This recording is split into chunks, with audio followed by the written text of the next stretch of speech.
Hi, welcome back. I'm Dr. Taylor Burrowes, and this is my YouTube channel.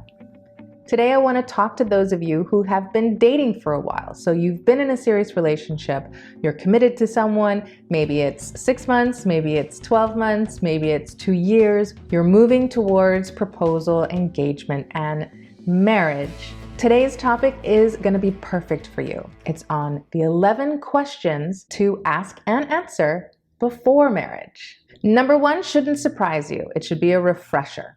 It's, what is their stress language? How do they react when they're emotionally overwhelmed? Number 2 can be a tough one. How have they applied the lessons they've learned from their previous mistakes, especially their previous relationships? Can I forgive them for those previous mistakes without a trial? And what I mean by without a trial is punitive judgment that never really goes away. These are the couples that just keep circling back to the same argument because they can't let the past go. Number 3, do we agree on the important things and contrast comfortably elsewhere? So the things that you want to be in agreement are life vision, mission, core values, life principles, health and relationship standards, and family planning. There's a lot of other things that you want to align on if they're really important to you. They're based on your deal breakers / must-haves. And the rest are going to be your trade-offs where you can have more give and take. And don't forget, complementarity requires differences.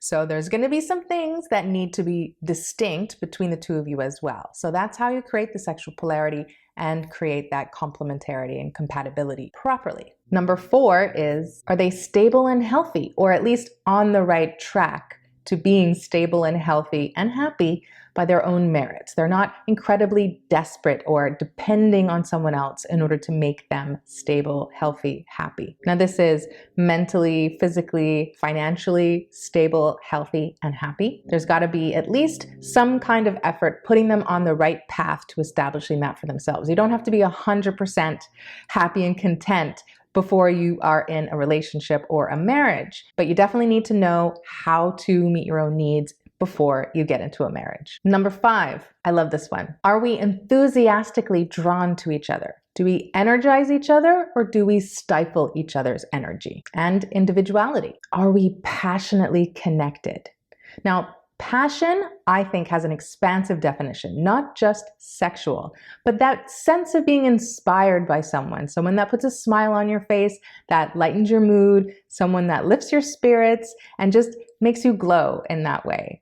That is true passion. Number 6, can we function well together as a team? Can we both lead and follow when appropriate and according to our values? Do we collaborate well together, or does our partner collaborate well, or do they try to control the situation? Do they just want to be right, want to have their way, and want to keep that control? These things are important to determine before you sign up for marriage. Number 7, do you respect, honor, and trust each other by default? The reasonable doubt is that these things are given, and that only if good faith isn't provided that you begin to question some behaviors. And can you communicate effectively and respectfully even if you doubt or disagree with your partner's intentions? This is really important as a team, that you learn how to maintain that minimum standard of effective and respectful and healthy behavior, even under duress, even under stress, even under tension when things are not going well. Because things aren't always going to go well. You can't base the health of a relationship on what it's like when everything is fine, when everything is good and everybody's happy. You have to see what it functions like under negative conditions, in a crisis. Number 8, do we make each other and our lives better or worse? Hopefully better. That's the affirmative you're looking for. And do they take away from your growth, peace of mind, and health, or do they add to it?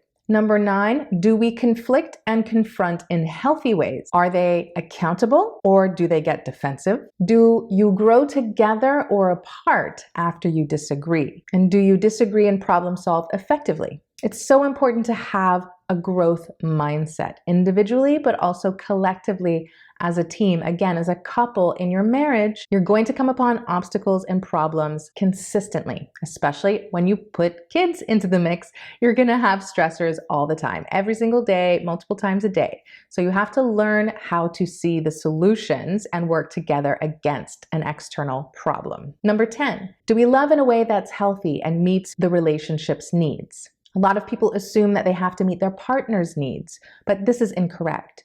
You're actually meeting your own needs, contributing and supporting to your partner's needs, but ultimately you're serving the relationship's needs, and both of you have a role to play in that. Also, do you have secure attachment? Do not get married if you have insecure attachment. Work those kinks out before walking down the aisle. Okay, here's the doozy, the finale, number 11.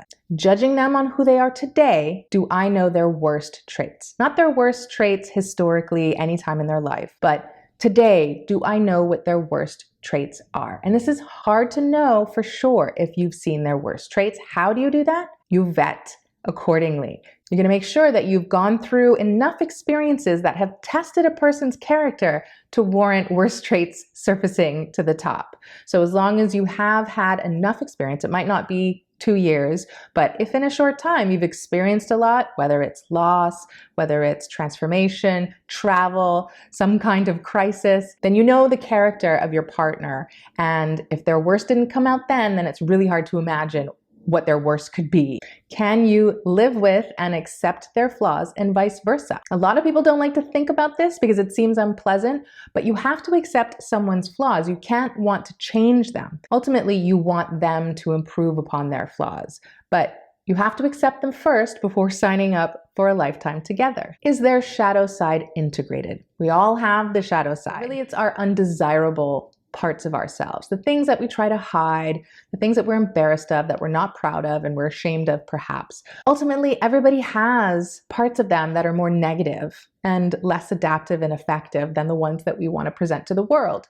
So we need to know that there's some agency there, that a person can adapt according to what is successful, what kind of behavior brings out the best outcomes for them in their life. So they tend towards the positive and adaptive, effective behaviors, but they also don't shy away from admitting when their less than desirable parts are exposed and coming out, and they can accommodate for that. So they can apologize, they can admit where they're wrong, and they can put it back in its place. It's not something that has control of them. They are able to self-regulate their emotions and put their shadow back in its place. Now here's another really important part to this one. Do you bring reprieve to each other's weaknesses, or do you antagonize them? Sometimes your weaknesses or your flaws may be exacerbated and triggered to be worse, and you don't know why. It's almost like it's an involuntary reaction.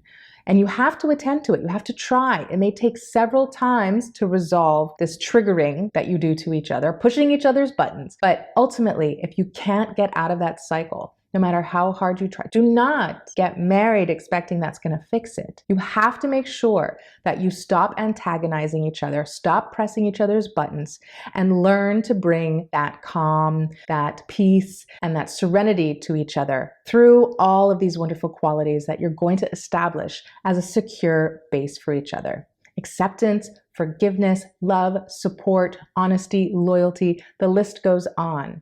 Well, there you have it, the 11 questions to answer before marriage. Well, I'm excited for you. If this is your path and you're almost there to marriage, I wish you all the best. I hope this was helpful for you today. This is good food for thought so that you can take inventory and you can also have great discussions with your partner. Share this video with your friends if you think that it would be helpful for them as well. If you like this video, give it a thumbs up. And if you haven't subscribed to the channel yet, don't forget to click that big red button and subscribe to my channel to help it grow. Your engagement means the world to me. Thanks for watching. Ciao.